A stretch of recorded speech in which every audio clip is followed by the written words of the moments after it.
আসসালামু আলাইকুম। সমাজ কুকিং অ্যান্ড ব্লগে আপনাদের স্বাগত জানাই। আশা করছি যে যেখানে আছেন সকলে ভালো আছেন। আমি একটি রান্না নিয়ে হাজির হয়ে গেলাম, গরুর মাংসের কালা বোনা।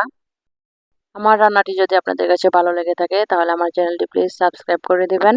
আরও নতুন নতুন মজার মজার রান্না নিয়ে হাজির হয়ে যাব, সেগুলো আপনাদের কাছে চলে যাবে। এখানে আমি 1.5 কেজি মতো গরুর মাংস নিয়ে নিয়েছি।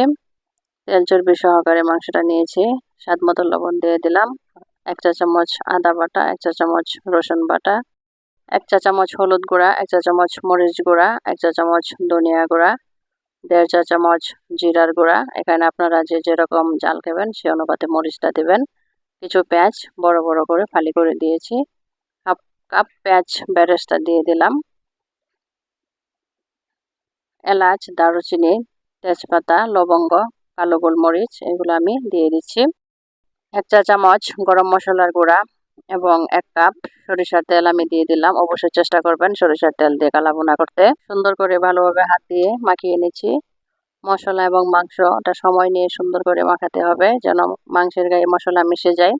আমি কিন্তু এখানে ঘরে থাকা যে নর্মাল চামচ, সেই চামচের সাহায্যে আজকে সব মশলা দিয়ে দিলাম। আমি এখন কোনো পানি অ্যাড করব না।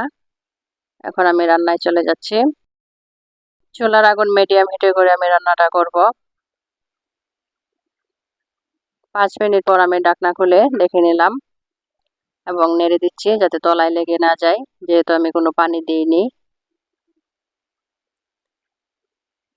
আমি ভালোভাবে নেড়ে চেড়ে আবারও ঢাকনা দিয়ে ঢেকে দিলাম। কিছুক্ষণ পর পর আমি ঢাকনা খুলে নেড়ে দিচ্ছি যাতে তলায় লেগে না যায়।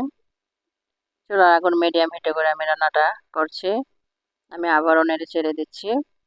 মাংস থেকে যথেষ্ট পানি উঠেছিল। এখন আমি আরও 1 কাপের মতো পানি দিয়ে দিচ্ছি। আর কোনো পানি দিব না। এখন লো হিটে করে আমি মাংসটা সিদ্ধ করে নিচ্ছি। আমি কিছুক্ষণ পর পর মাংসটা নেড়ে দিচ্ছি যেন লেগে না যায়।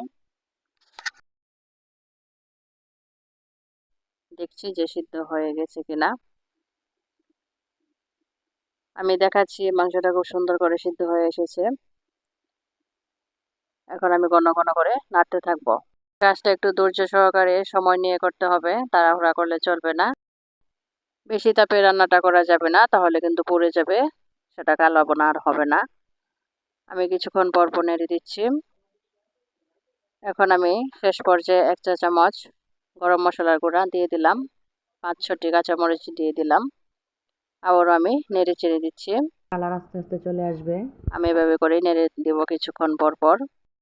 কালা ভুনার অথেন্টিক গ্রানের জন্য আমি একটা বাগার দিয়ে নিব। সেখানে আমি সরিষার তেল দিয়ে দিলাম। সরিষার তেলটা একটু বেশি করে দিতে হবে। আমি আদা কুচি এবং রসুন কুচি দিয়ে বাগারটা দিয়ে দিব, তাতে সুন্দর একটা গ্রান চলে আসবে। বেশি ভাজা যাবে না, তাহলে তিতা লাগবে। রসুন এবং আদা ব্রাউন কালার করেই আমি বাগারটা দিয়ে দিচ্ছি। এখন আমি একসাথে মিশিয়ে নিচ্ছি। কিছুক্ষণ ঢেকে তারপর আমি নামিয়ে নেব। বাগার শেষ হওয়ার পর আমি 5 মিনিট ঢেকে রাখবো, তাতে গ্রানটা ভিতরে থাকবে। এখন আমি পরিবেশনের জন্য নামিয়ে নিচ্ছি। সুন্দর একটা কালার চলে এসেছে। আমার রান্নাটি যদি আপনাদের ভালো লেগে থাকে তাহলে আমাকে লাইক কমেন্টস করে জানাবেন। সবাই ভালো থাকবেন, সুস্থ থাকবেন। আল্লাহ হাফেজ।